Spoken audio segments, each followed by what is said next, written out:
প্রার্থনা করার সময় অযথা বেশি কথা বলো না, কারণ তারা মনে করে যে কথার জোরেই তাদের প্রার্থনা পূর্ণ হবে। প্রার্থনা কেমন হওয়া উচিত? মথি 6 অধ্যায় 7 থেকে 15 পদ। প্রার্থনার সময় তোমরা বিধর্মীদের মতো অযথা বেশি কথা বলো না, কারণ তারা মনে করে যে কথার জোরেই তাদের প্রার্থনা পূর্ণ হবে। না, তাদের মতো হইও না, কারণ তোমরা কিছু চাইবার আগেই তোমাদের পরম পিতা জানেন তোমাদের কি কি প্রয়োজন আছে। তাই তোমাদের এই ধরনের প্রার্থনা করা উচিত: হে আমাদের স্বর্গনিবাসী পিতা, তোমার নাম পূজিত হোক, তোমার রাজ্য প্রতিষ্ঠিত হোক, তোমার ইচ্ছা স্বর্গে যেমন পূর্ণ হয় তেমনি মর্তেও পূর্ণ হোক। আজকের অন্ন আজই আমাদের দান করো। আমরা যেমন অন্যের অপরাধ ক্ষমা করি, তেমনি তুমিও আমাদের অপরাধ ক্ষমা করো। আমাদের প্রলোভনে পড়তে দিও না, বরং সেই মহা অসতের হাত থেকে আমাদের সর্বদাই রক্ষা করো। সত্যি তোমরা যদি পরের অপরাধ ক্ষমা করো, তাহলে তোমাদের স্বর্গনিবাসী পিতাও তোমাদের ক্ষমা করবেন।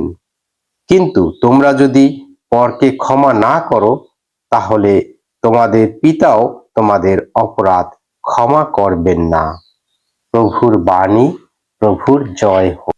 সম্মানিত সুধী, আমরা এই মুহূর্তে মথিলিখিত মঙ্গল সমাচারের 6 অধ্যায় 7 থেকে 15 পদটি শ্রবণ করলাম। আসুন আমরা এই পাঠের উপরে দুই একটি কথা সহভাগিতা করি। আজকের এই পাঠে যিশু আমাদের প্রার্থনা সম্পর্কে একটি গভীর শিক্ষা দান করেন। তিনি বলেন, প্রার্থনা মানে অনেক কথা বলা নয়, বারবার একই কথা উচ্চারণও নয়। কারণ আমাদের স্বর্গীয় পিতা, আমরা কিছু চাইবার আগেই তিনি জানেন আমাদের আসলে কি প্রয়োজন আছে। অনেক সময় আমরা মনে করি বেশি কথা বললে, বড় বড় শব্দ ব্যবহার করলে ঈশ্বর তা শুনবেন। কিন্তু যিশু আমাদের শেখান, ঈশ্বর শব্দের নয়, হৃদয়ের সত্যতার সাড়া দেন। তাই তিনি আমাদের দেন এক আদর্শ প্রার্থনা, প্রভুর প্রার্থনা। এই প্রার্থনায় প্রথমে আমরা বলি, হে আমাদের পিতা যিনি স্বর্গে আছেন। এতে আমরা মনে করিয়ে দেই ঈশ্বর দূরের কেউ নয়, তিনি আমাদের পিতা। তিনি আমাদের ভালোবাসেন, আমাদের যত্ন নেন। তারপর আমরা প্রার্থনা করি, তোমার নাম পবিত্র হোক, তোমার রাজ্য আসুক। এর মানে আমার ইচ্ছা নয়, ঈশ্বরের ইচ্ছাই আমার জীবনে পূর্ণ হোক। যখন আমরা বলি, আজ আমাদের দৈনন্দিন আহার দাও, তখন আমরা শিখি প্রতিদিন ঈশ্বরের উপর নির্ভর করতে। ভবিষ্যতের সব দুশ্চিন্তা নয়, আজকের প্রয়োজন তাঁর হাতে তুলে দিতে। এরপর আসে সবচেয়ে কঠিন কিন্তু সবচেয়ে গুরুত্বপূর্ণ অংশ, আমাদের অপরাধ ক্ষমা করো যেমন আমরাও অন্যদের ক্ষমা করি।